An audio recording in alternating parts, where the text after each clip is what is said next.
ಕೂಡಿ ಬಾಳೋಣ ಸೇರಿ ಬೆಳೆಯೋಣ ಓ ಕೂಡಿ ಬಾಳೋಣ ಸೇರಿ ಬೆಳೆಯೋಣ. ನಮಸ್ಕಾರ. ಸಪ್ತ ಸಾಗರ ದಾಟಿ ತಾಯ್ನಾಡಿಂದ ಇಷ್ಟೊಂದು ದೂರ ಬಂದಿರೋ ನಮ್ಗೆಲ್ಲರಿಗೂ ತುಂಬಾ ಮಿಸ್ ಆಗೋದು ಅಂದ್ರೆ ಒಂದು ತಾಯಿ ನುಡಿ, ಮತ್ತೊಂದು ನಮ್ಮ ತಾಯಿ ಮಾಡೋ ಅಡಿಗೆ. ಕನ್ನಡ ಕೂಟದಂತಹ ತವರು ಮನೆ ಇರಬೇಕಾದ್ರೆ ತಾಯಿ ನುಡಿ ಅಷ್ಟೊಂದೇನು ಮಿಸ್ ಆಗೋಲ್ಲ ಬಿಡಿ. ಆದರೆ ಈಗ ತಾಯಿ ಮಾಡೋ ಅಡುಗೆ ರುಚಿ ಕೂಡ ಮಿಸ್ ಆಗದೆ ಇರೋಂತೆ ಮಾಡ್ಕೊಳ್ಳೋದು ಹೇಗೆ ಅಂತ ತಿಳ್ಕೊಳ್ಳೋಂಥ ಸಮಯ ಬಂದಿದೆ. ಸ್ನೇಹಿತರೆ, ನಾನು ಪೂರ್ಣಿಮಾ ಮೋಹನ್, 2026ರ ಪ್ರಾಯೋಜಕತ್ವ ನಿರ್ವಹಣಾ ಸಂಚಾಲಕಿ, ಮಾರ್ಕೆಟಿಂಗ್ ಚೇರ್. ಕೂಡಿ ಬಾಳೋಣ ಸೇರಿ ಬೆಳೆಯೋಣ ಸರಣಿ ಕಾರ್ಯಕ್ರಮದಲ್ಲಿ ನಮ್ಮ ಮುಂದಿನ ಅತಿಥಿಯಾಗಿ ಬರ್ತಾ ಇದ್ದಾರೆ ರಕ್ಷಿತಾ ರೋಹಿತ್ ಫ್ರಮ್ ನಿವಿಶಾ ಫುಡ್ಸ್. ನಮಸ್ಕಾರ ಪೂರ್ಣಿಮಾ ಅವರೇ. ನಮಸ್ಕಾರ ರಕ್ಷಿತಾ ಅವರೇ, ಕಾರ್ಯಕ್ರಮಕ್ಕೆ ಸ್ವಾಗತ. ಥ್ಯಾಂಕ್ ಯು, ಧನ್ಯವಾದಗಳು. ನನ್ನ ಎಲ್ಲ ಕನ್ನಡ ಕೂಟದ ಸ್ನೇಹಿತರಿಗೆ ನಮಸ್ಕಾರ. ಇವತ್ತು ರಕ್ಷಿತಾ ಅವರು ತಗೊಂಡು ಬಂದಿದ್ದಾರೆ ನಮ್ಮ ಅಮ್ಮ ನೆನ್ಪು ಮಾಡಿಸುವಂತ ಹಲವಾರು ತಿಂಡಿ ಪದಾರ್ಥಗಳು. ಇದ್ರ ಬಗ್ಗೆ ಇನ್ನಷ್ಟು ತಿಳ್ಕೊಳ್ಳೋಣ ರಕ್ಷಿತಾ ಅವ್ರ ಬಾಯಿಂದಲೇ. ರಕ್ಷಿತಾ ಅವರೇ, ನಮ್ಮ ಕನ್ನಡ ಕೂಟದ ಸದಸ್ಯರಿಗೆ ನಿಮ್ಮ ಒಂದು ಕಿರಿಶ್ ಪರಿಚಯ ಮಾಡ್ಕೊಡ್ತೀರಾ? ಖಂಡಿತ ಪೂರ್ಣಿಮಾ ಅವರೇ. ನಾನು ಹುಟ್ಟಿದ್ದೆಲ್ಲ ಬೆಂಗಳೂರಲ್ಲಿ, ಬೆಳೆದಿದ್ದೆಲ್ಲ ಮೈಸೂರಲ್ಲಿ, ಅಲ್ಲೇ ಓದಿದ್ದು ಎಲ್ಲ ಆಗಿ ಇಲ್ಲಿ ಕ್ಯಾಲಿಫೋರ್ನಿಯಾ ಸ್ಯಾನೋಸೆಗೆ 10 ವರ್ಷ ಆಯಿತು ಬಂದು. ಇಲ್ಲಿ ಒಂದು ಟೆಕ್ ಕಂಪನಿನಲ್ಲಿ ಕೆಲಸ ಮಾಡ್ತಾ ಇದ್ದೀನಿ. ನಾನು ಕನ್ನಡ ಕೂಟದ ಮೆಂಬರು, ಒಂದು 10 ವರ್ಷದಿಂದ ಮೆಂಬರ್ ಆಗಿದ್ದೀನಿ ಇಲ್ಲಿ. ರಕ್ಷಿತಾ, ನೀವು ಸಿಲಿಕಾನ್ ವ್ಯಾಲಿನಲ್ಲಿ ಇಷ್ಟು ಸಕ್ಸಸ್ಫುಲ್ ಆಗಿ 10 ವರ್ಷದಿಂದ ಕೆಲಸ ಮಾಡ್ತಾ ಇದ್ರು ನಿಮ್ಮದೇ ಒಂದು ಉದ್ಯೋಗನ ಶುರು ಮಾಡಬೇಕು ಅಂತ ಒಂದು ಪ್ರೇರಣೆ, ಈಗ ನಿವಿಶಾ ಫುಡ್ಸ್ ಹುಟ್ಟಿದ್ದು ಹೇಗೆ, ಇದಕ್ಕೆ ಪ್ರೇರಣೆ ಎಲ್ಲಿಂದ ಬಂತು ಅಂತ ತಿಳಿಸ್ತೀರಾ? ಚಿಕ್ಕ ವಯಸ್ಸಿಂದ ಅಮ್ಮನ ಕೈ ರುಚಿ ತಿನ್ಕೊಂಡು ಬೆಳೆದಿರೋಳು. ಮನೇಲೇ ಎಲ್ಲ ಪುಡಿಗಳು, ಅಮ್ಮ ಕೇಳಿದ ತಕ್ಷಣ ಕೋಡ್ಬಳೆ, ಚಕ್ಲಿ, ನಿಪ್ಪಟ್ಟು 1 ಅವರಲ್ಲಿ ಮಾಡ್ಕೊಡೋರು. ತಕ್ಷಣ ಪುಡಿ ಹುರಿದು ಸಾಂಬಾರಾಗಲಿ ರಸಮ್ ಆಗಲಿ ಎಲ್ಲ ಮಾಡೋರು. ಅದನ್ನು ನೋಡ್ಕೊಂಡು ಬೆಳೆದವಳು. US ಮೂವ್ ಆದ ತಕ್ಷಣ ಅಮ್ಮ ಏನೇನು ಮಾಡಿಕೊಟ್ಟಿದ್ರು ಎಲ್ಲ ತೊಗೊಂಬಂದೆ, ಅದನ್ನೇ ಯೂಸ್ ಮಾಡ್ತಾ ಇದ್ದೆ. ಅಂಗಡಿನಲ್ಲಿ ನಾನು ಏನೂ ತೊಗೊಳ್ತಾ ಇರಲಿಲ್ಲ. ಎಲ್ಲೋ ಒಂದು ಕಡೆ ಕೋವಿಡ್ ಟೈಮಲ್ಲಿ ಇದನ್ನೆಲ್ಲ ತುಂಬ ಮಿಸ್ ಮಾಡಿಕೊಂಡೆ. ಯಾರೂ ಶಿಪ್ ಮಾಡೋರು ಇರಲಿಲ್ಲ, ವಿಧಿ ಏನು ಮಾಡೋಕ್ಕಾಗ್ತಾ ಇರಲಿಲ್ಲ. ಆಚೆಯಿಂದ ತೊಗೊಂಬಂದು ಮನೇಲಿ ಅಡುಗೆ ಮಾಡ್ತಾಯಿದ್ದೆ. ನಾನು ಅದನ್ನು ಮಿಸ್ ಮಾಡ್ಕೊತಾ ಇದ್ದೀನಿ ಅಂತ ಅನಿಸ್ತು. ಆವಾಗ ಐಡಿಯಾ ಬಂತು ನನಗೆ, ನಾನು ಯಾಕೆ ಇಲ್ಲಿ ನನ್ನ ಅಮ್ಮನ ಕೈ ರುಚಿನ ಎಲ್ಲರಿಗೂ ತೋರಿಸ್ಬಾರ್ದು, ರುಚಿಸ್ಬಾರ್ದು ಅಂತ ಅಂದ್ಬಿಟ್ಟು ಆವಾಗ ಸ್ಟಾರ್ಟ್ ಆಗಿದ್ದೆ ನಿವಿಶಾ ಫುಡ್ಸ್. ಎಲ್ಲದಕ್ಕೂ ಟೈಮ್ ಬರಬೇಕು ಅಂತಂದ್ರೆ ಇದೇ ರೈಟ್ ಟೈಮ್ ಅಂತ ಅನಿಸ್ತು. ಅದಕ್ಕೆ ನನಗೆ ತುಂಬ ಸಪೋರ್ಟು ಸಿಕ್ತು ನನ್ನ ಫ್ಯಾಮಿಲಿಯಿಂದ. ಇಂಡಿಯಾದಲ್ಲಿ ನನಗೆ ನಮ್ಮಮ್ಮ ಹೆಂಗೆ ಮಾಡ್ತಾರೋ ಅಡುಗೆನ ಅದೇ ಥರ ಮಾಡೋರು ಸಿಕ್ಕಿದ್ರು. ಅವರೆಲ್ಲ ಮಾಡಿ ನನಗೆ ಕಳಿಸ್ತಾ ಇದ್ದಾರೆ. ನನಗೆ ಒಳ್ಳೆ ರೆಸ್ಪಾನ್ಸ್ ಸಿಗ್ತಾ ಇದೆ, ತುಂಬ ಖುಷಿ ಆಗ್ತಾ ಇದೆ. ತುಂಬ ಚೆನ್ನಾಗಿ ಹೇಳಿದ್ರಿ, ಬಾಲ್ಯದ ನೆನಪು ತರ್ತಾ ಇತ್ತು ಅಂತ. ನಮ್ಗೆಲ್ಲರಿಗೂ ಕೂಡ ಅಷ್ಟೇ, ನಮ್ಮ ಬಾಲ್ಯದ ನೆನಪುಗಳನ್ನ ನೋಡ್ಕೊಂಡ್ರೆ ಯಾವುದೋ ಒಂದು ಅಡುಗೆ ಇರ್ಬೋದು, ಒಂದು ತಿಂಡಿ ಇರ್ಬೋದು, ನೆನಪಿಸ್ಕೊಂಡ ತಕ್ಷಣ ಒಂಥರ ನಾಸ್ಟಾಲ್ಜಿಕ್ ಅಂತ ಅನ್ಸುತ್ತೆ. ಅದೇ ರೀತಿ ವೆರಿ ಕ್ಲೋಸ್ ಟು ಹೋಮ್ ಅಂತ ನಿವಿಶಾ ಫುಡ್ಸಲ್ಲಿ ಯಾವ ರುಚಿ ನಿಮಗೆ ಮೊದಲು ನೆನಪಾಗುತ್ತೆ? ಆ ಥರ ಒಂದು ಅಡುಗೆ ಇಲ್ಲ ಒಂದು ತಿಂಡಿ ಅಂತ ನಾನು ಹೇಳೋಕ್ಕಾಗಲ್ಲ. ಎಲ್ಲನೂ ಇಷ್ಟ ನನಗೆ. ನಾನು ಊಟ ಅಂತ ಸ್ಟಾರ್ಟ್ ಮಾಡಿದ ತಕ್ಷಣ ನನಗೆ ಉಪ್ಪಿನಕಾಯಿ ಇರಲೇಬೇಕು. ನನಗೆ ಆಫೀಸಿಂದ ಬಂದ ತಕ್ಷಣ ನನ್ನ ಕೋಡ್ಬಳೆ, ಚಕ್ಲಿ, ನಿಪ್ಪಟ್ಟು, ಮಿಕ್ಸ್ಚರು ಬೇಕೇ ಬೇಕು ನನಗೆ. ಬಟ್ ಏನೇ ಆಗಲಿ ಮನೆಯಲ್ಲಿ ಮಾಡಿದ್ದು ಏನೇ ಇದ್ರೂ ಅದರದ್ದು ಫೀಲಿಂಗೇ ಬೇರೆ ಥರ ಇರುತ್ತೆ. ಅದು ಅಮ್ಮ ಮಾಡಿಕೊಟ್ಟು ಕಳಿಸಿದ್ದಾರೆ ಅಂತಂದರೆ ಅದಕ್ಕೆ ಬೇರೆ ರುಚಿನೇ ಇರುತ್ತೆ ಅದರಲ್ಲಿ ಅಂತ ನನ್ನ ಅನಿಸಿಕೆ. ಆ್ಯಕ್ಚುಲಿ ಬಾಯಲ್ಲಿ ನೀರು ಬರ್ಸೋ ಥರ ಹೇಳಿದ್ರಿ, ಮೊಸರನ್ನ ಜೊತೆ ಉಪ್ಪಿನಕಾಯಿ ಮತ್ತೆ ಆಫೀಸಿಂದ ಬಂದ ತಕ್ಷಣ ಕೋಡ್ಬಳೆ, ಮಿಕ್ಸ್ಚರ್, ನಿಪ್ಪಟ್ಟು ಅಂತ. ಅದ್ರ ಜೊತೆಗೆ ಯಾವಾಗಲೂ ಒಂಥರ ಸಮಾಧಾನ ಆಗೋ ಥರ ಮನೆಯಲ್ಲಿ ಅಡುಗೆನೂ ಮಾಡ್ಕೊಂಡಿದ್ರೆ ಚೆನ್ನಾಗಿರುತ್ತೆ, ಬೀಟ್ ಮಾಡೋಕ್ಕಾಗಲ್ಲ ಅಂತ. ಸೊ ನಿವಿಶಾ ಫುಡ್ಸು ಮನೆಯಲ್ಲಿ ಅಡುಗೆ ಮಾಡೋದಕ್ಕೆ ನಮ್ಮ ಸ್ನೇಹಿತರಿಗೆ ಯಾವ ಥರ ಹೆಲ್ಪ್ ಮಾಡುತ್ತೆ ತಿಳಿಸ್ತೀರಾ? ನಮಗೆ ತಕ್ಷಣಕ್ಕೆ ಮನೆಗೆ ಆಫೀಸಿಂದ ಬಂದಿರ್ತೀವಿ, ತಕ್ಷಣ ಹುಳಿ ತಿನ್ನಬೇಕು ಅಂತ ಅಂದ ತಕ್ಷಣ ನಮ್ಮ ನಿವಿಶಾ ಸಾಂಬಾರು ಪುಡಿ ಇದೆ. ನಿಮಗೆ ಇನ್ನೂ ಕ್ವಿಕ್ಸ್ ಅಂತ ಬೇಕು ಅಂತಂದರೆ ಪುಳಿಯೋಗರೆ ಗೊಜ್ಜಿದೆ. ಅದಕ್ಕಿಂತ ಇನ್ನೂ ಬೇಗ ಆಗುತ್ತೆ ಅಂದರೆ ನಮ್ಮ ಉಪ್ಪಿನಕಾಯಿಗಳ ಜೊತೆ ಅನ್ನ ಹಾಕೊಂಡು ತಿಂದರೆ ಅದ್ರ ರುಚಿನೇ ಬೇರೆ ಥರ ಇರುತ್ತೆ.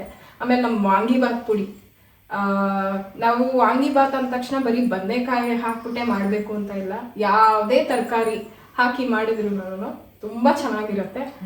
ಆಮೇಲೆ ಹಬ್ಬ ಹರಿದಿನದಲ್ಲಿ ಬಿಸಿಬೇಳೆ ಬಾತ್ ಅಂತೂ ತುಂಬ ಒಂಥರ ಅದೊಂದು ಮ್ಯಾಂಡೇಟ್ರಿ ಡಿಶ್ ಅಂತ ಇದ್ದೇ ಇರುತ್ತೆ ಅಲ್ವಾ.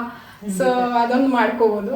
ಮತ್ತು ನಮ್ಮ ಹಬ್ಬ ಹರಿದಿನದಲ್ಲಿ ನಿಮಗೆ ಕೋಡ್ಬಳೆ, ಗೋಕುಲಾಷ್ಟಮಿನಲ್ಲಿ ನಿಮಗೆ ಕೋಡ್ಬಳೆ, ಚಕ್ಲಿ, ಮಿಕ್ಸ್ಚರು, ಅದರದ್ದು ರುಚಿನೇ ಬೇರೆ, ಇದೇ ಬೇರೆ ಅಲ್ವಾ. ಈ ಇನ್ಸ್ಟಾಗ್ರಾಮ್ ಎರಾನಲ್ಲಿ ನಿಮಿಷಾ ಫುಡ್ಸ್ನ 3 ವರ್ಡ್ಸ್ ಡಿಸ್ಕ್ರೈಬ್ ಮಾಡಬೇಕಂದ್ರೆ? Sure. First taste, next home made, ಮತ್ತು ಹೈಜಿನಿಕ್ಕು, ಆಮೇಲೆ ಪ್ರಿಸರ್ವೇಟಿವ್ ಫ್ರೀ. ರಕ್ಷಿತಾ, ನೀವು ಕನ್ನಡ ಕೂಟಕ್ಕೆ ಲಾಸ್ಟ್ 10 ವರ್ಷಗಳಿಂದ ಬರ್ತಾ ಇದ್ದೀರಾ.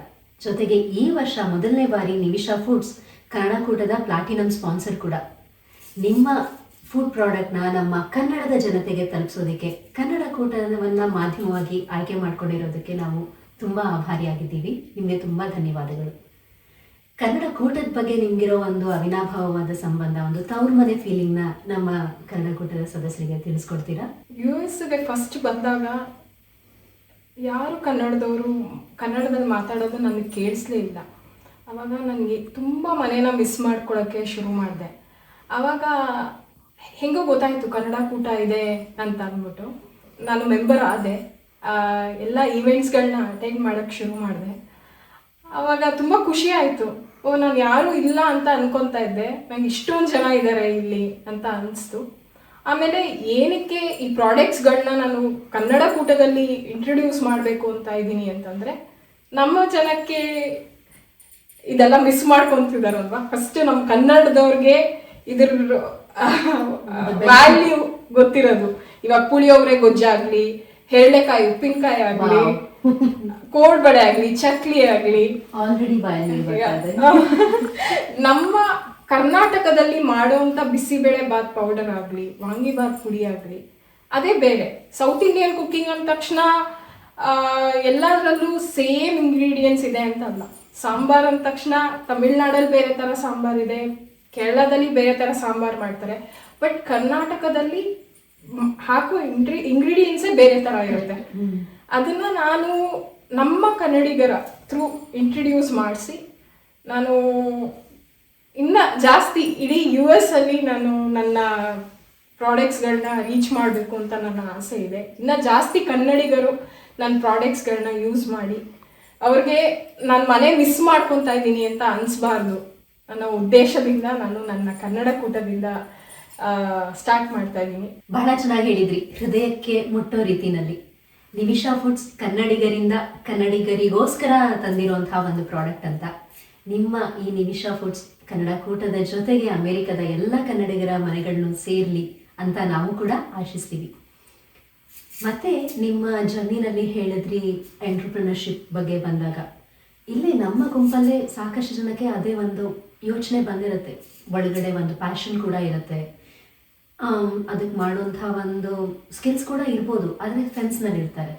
ಸೊ ಟೆಕ್ಕಿಂದ ಆಂಟ್ರಪ್ರಿನರ್ಶಿಪ್ಪಿಗೆ ಬರೋದಾಗಲಿ ಅಥವಾ ಹೋಮ್ ಮೇಕರ್ಸ್ ಆಗಿ ತಮ್ಮದೇ ಒಂದು ಸ್ಮಾಲ್ ಬಿಸ್ನೆಸ್ನ ಶುರು ಮಾಡೋದಾಗಲಿ, ನಿಮ್ಮ ಒಂದು ಕಿವಿ ಮಾತು ಏನು? ಈಗ ಜೆನ್ಸಿ ಆಗಲಿ ಯಾರಿಗೇ ಆಗಲಿ ನಾನು ಏನು ಹೇಳೋದು ಅಂತಂದರೆ, ನನ್ನ ಕೈಲಿ ಇದು ಮಾಡೋಕ್ಕಾಗಲ್ಲ ಅಂತ ಡೌಟ್ ಅನ್ನೋದು ಬರಲೇಬಾರ್ದು.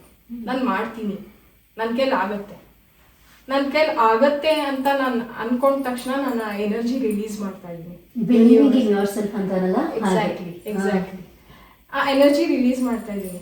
ಸೊ ಆ ಯೂನಿವರ್ಸ್ ಅನ್ನೋದು ನಿಮಗೆ ತುಂಬ ಆಪರ್ಚುನಿಟೀಸ್ ನಿಮ್ಮ ಮುಂದೆ ದೇವ್ರು ಕೊಡ್ತಾನೆ. ಒಂದು ಯೂನಿವರ್ಸ್ ಯಾವುದೇ ಒಂದು ಪವರ್, ನೀವು ಯಾವ ಪವರ್ ಶಕ್ತಿನ ನೀವು ಬಿಲೀವ್ ಮಾಡ್ತೀರೋ ನಿಮಗೆ ಅಷ್ಟು ಆಪರ್ಚುನಿಟೀಸ್ ಸಿಗುತ್ತೆ. ನಮ್ಮ ಕಡೆ ಪ್ರಯತ್ನ 100% ಇದ್ದಾಗ ಭಗವಂತ ತಾನಾಗೇನೆ ಎಲ್ಲ ದಾರಿಗಳನ್ನು ಓಪನ್ ಮಾಡ್ತಾನೆ ಅಂತ. ಎಕ್ಸಾಕ್ಟ್ಲಿ ಅದೇನೇನೆ. ಸೊ ನಾನು ಎಲ್ಲರಿಗೂ ಹೇಳೋದೇ ಇಷ್ಟು, ಲೈಕ್ ನಮ್ಮ ಕೈಲಿ ಇದಾಗಲ್ಲ ಅಂತ ಅನ್ಕೊಳ್ಳೋದು ಬೇಡ, ಮಾಡ್ತೀವಿ ಆಗತ್ತೆ ಅಂತ ಅನ್ಕೊಳ್ಳೋಣ. That's a wonderful piece of advice for someone who wants to start their business newly. ಈಗ ರಕ್ಷಿತಾ ಅವ್ರ ಜೊತೆ ಒಂದು ಕ್ವಿಕ್ ರ್ಯಾಪಿಡ್ ಫೈರ್ ಮಾಡೋಣ. Are you ready? Yes. Favourite Kannada snack? ಒಂದು ಅಂತ ಹೇಳೋಕ್ಕಾಗಲ್ಲ, ಎಲ್ಲಾನು ಕೋಡ್ಬಳೆ ಚಕ್ಲಿ ಮಿಕ್ಸ್ಚರ್ ಎಲ್ಲಾನು. Next time no cheating, it should be really rapid fire. Okay. Favourite Kannada dish? Bisibele bath. ನನಗೂ ಅಷ್ಟೇ. Sweet or spicy? Spicy. Morning filter coffee ಅಥವಾ evening chai? Morning filter coffee. ನನ್ನ husband ಮಾಡಿದ್ದು. ನಿಮ್ಮ ಪ್ರಾಡಕ್ಟ್ನ ಫಸ್ಟ್ ಟೈಮ್ ಟ್ರೈ ಮಾಡ್ತಾ ಇರೋರಿಗೆ ಯಾವ ಪ್ರಾಡಕ್ಟ್ನ ರೆಕಮೆಂಡ್ ಮಾಡ್ತೀರಾ? ನಾನು ಎಲ್ಲಾನು ಟ್ರೈ ಮಾಡಿ ಅಂತ ಅಂತೀನಿ. ಬಟ್ ಫಸ್ಟ್ ಆರ್ಟ್ ಮಾಡಬೇಕು ಅಂತಂದರೆ ಹೇಳೆಕಾಯಿ ಉಪ್ಪಿನಕಾಯಿ. ವಾವ್. ಎಲ್ಲರೂ ಅದನ್ನ ಟೇಸ್ಟ್ ಮಾಡಬೇಕು. ಬಿಕಾಸ್ ಎಷ್ಟೊಂದು ಜನಕ್ಕೆ ಹೇಳೆಕಾಯಿ ಇದು ಹೆಲ್ತ್ ಬೆನಿಫಿಟ್ಸ್ ಗೊತ್ತಿಲ್ಲ. ಅದು ತುಂಬ ಒಳ್ಳೆಯದು, ಬ್ಲೋಟಿಂಗ್ ಆಗಲಿ ಇಂಡೈಜೆಷನ್ಗಾಗಲಿ. ಆಮೇಲೆ ಎಲ್ಲರೂ ಒಂಥರ ಕಹಿ ಅಂತ ಅಂತಾರೆ. ನಾನು ಹಾಗೆ ಅಂದ್ಕೊಂಡಿದ್ದೆ, ಬಟ್ ಎಲ್ಲರೂ ಟ್ರೈ ಮಾಡಬೇಕು ಹೇಳೆಕಾಯಿ ಉಪ್ಪಿನಕಾಯಿ. ಖಂಡಿತ. ಸ್ನೇಹಿತರೆ, ನಿಮ್ಗೆಲ್ಲರಿಗೂ ಇನ್ನೊಂದು ಸಂತೋಷವಾದ ಸಮಾಚಾರ. ಈ ಬಾರಿ ಸಂಕ್ರಾಂತಿ ಕಾರ್ಯಕ್ರಮದಲ್ಲಿ ರಕ್ಷಿತಾ ಅವರು ನಮ್ಮ ಕನ್ನಡ ಕೂಟದ ಎಲ್ಲ ಸದಸ್ಯರಿಗೂ ಫ್ರೀ ಸ್ಯಾಂಪ್ಲಿಂಗ್ ತರ್ತಾ ಇದ್ದಾರೆ ನಿಮ್ಗೋಸ್ಕರ. ಹೇಳೆಕಾಯಿ ಉಪ್ಪಿನಕಾಯಿ ಖಂಡಿತ ಡಿನ್ನರ್ ಟೈಮಲ್ಲಿ ಬನ್ನಿ, ಅದನ್ನ ಟ್ರೈ ಮಾಡಿ. ರಕ್ಷಿತಾ ಅವರೇ, ಇಷ್ಟೊತ್ತು ನೀವು ನಮ್ಮ ಜೊತೆ ಕೂತ್ಕೊಂಡು ಕನ್ನಡ ಕೂಟದ ಬಗ್ಗೆ, ಆಂಟ್ರಪ್ರಿನರ್ಶಿಪ್ ಬಗ್ಗೆ ಮತ್ತೆ ನಿಮಿಷಾ ಫುಡ್ಸ್ ಬಗ್ಗೆ ಸಾಕಷ್ಟು ವಿಚಾರಗಳನ್ನ ಹಂಚ್ಕೊಂಡ್ರಿ. ಇದಕ್ಕೆ ನಾವು ತುಂಬ ಆಭಾರಿಯಾಗಿದ್ದೀವಿ. ಈ ಕಾರ್ಯಕ್ರಮನ ರ್ಯಾಪ್ ಅಪ್ ಮಾಡೋದಕ್ಕಿಂತ ಮುಂಚೆ ನಮ್ಮ ಕನ್ನಡ ಕೂಟದ ಸದಸ್ಯರಿಗೆ ಏನಾದರೂ ಒಂದು ಟಿಪ್ ಹೇಳೋಕ್ಕೆ ಇಷ್ಟಪಡ್ತೀರಾ? ಖಂಡಿತ ಪೂರ್ಣಿಮಾ ಅವರೇ. ಸ್ನೇಹಿತರೆ, ಎಲ್ಲರೂ ಈ ಸತಿ ಕನ್ನಡ ಕೂಟಕ್ಕೆ ಬನ್ನಿ. ನಾವು ಸಾವಿರಾರು ಜನ ಇದ್ದೀವಿ ಕನ್ನಡ ಕೂಟದಲ್ಲಿ. ಕನ್ನಡಿಗರು ತುಂಬ ಐಡಿಯಾಸ್ಗಳಿದೆ. ನಾವೆಲ್ಲರೂ ಲೆಟ್ ಸಪೋರ್ಟ್ ಈಚ್ ಅದರ್. ನಮ್ಮ ನಿಮಿಷಾ ಪ್ರಾಡಕ್ಟ್ಸ್ ಎನಿವೇಸ್ ಈ ಸತಿಯಿಂದ ನಮ್ಮ ಕನ್ನಡ ಕೂಟದಲ್ಲಿ ಬರ್ತಾ ಇದೆ. ಅದೇ ಥರ ಬೇಕಾದಷ್ಟು ಕನ್ನಡಿಗರದು ತುಂಬ ಐಡಿಯಾಸ್ಗಳಿದೆ. ಅವ್ರನ್ನೂ ನಾವು ಸಪೋರ್ಟ್ ಮಾಡೋಣ, ಅವ್ರನ್ನೂ ನಾವು ಮೇಲೆತ್ತೋಣ. ನಿಮ್ಮ ಸಪೋರ್ಟ್ಗಳು ನಮಗೆ ತುಂಬ ಇಂಪಾರ್ಟೆಂಟು. ಸ್ನೇಹಿತರೆ, ಕೂಡಿ ಬಾಳೋಣ ಸೇರಿ ಬೆಳೆಯೋಣ ಸರಣಿ ಕಾರ್ಯಕ್ರಮದ 3ನೇ ಸಂಚಿಕೆನ ನೋಡಿದ್ದಕ್ಕೆ ನಿಮ್ಗೆಲ್ಲರಿಗೂ ತುಂಬ ಧನ್ಯವಾದಗಳು. ಇದೇ ರೀತಿ ಹಲವಾರು ಹೊಸ ಪ್ರಾಡಕ್ಟ್ಸ್, ಹೊಸ ಐಡಿಯಾಸ್ಗಳು ಮತ್ತೆ ಹೊಸ ಸರ್ವಿಸಸ್ನ ತಗೊಂಡು 2026ರ ಮಾರ್ಕೆಟಿಂಗ್ ಟೀಮ್ನವರು ಮತ್ತೆ ತುಂಬ ಕಾರ್ಯಕ್ರಮಗಳನ್ನ ತಗೊಂಡು ಬರ್ತೀವಿ. ಅಲ್ಲಿ ತನಕ ಶುಭರಾತ್ರಿ. ನಾವೆಲ್ಲರೂ ಕೂಡಿ ಬಾಳೋಣ, ಸೇರಿ ಬೆಳೆಯೋಣ. ಕೂಡಿ ಬಾಳೋಣ.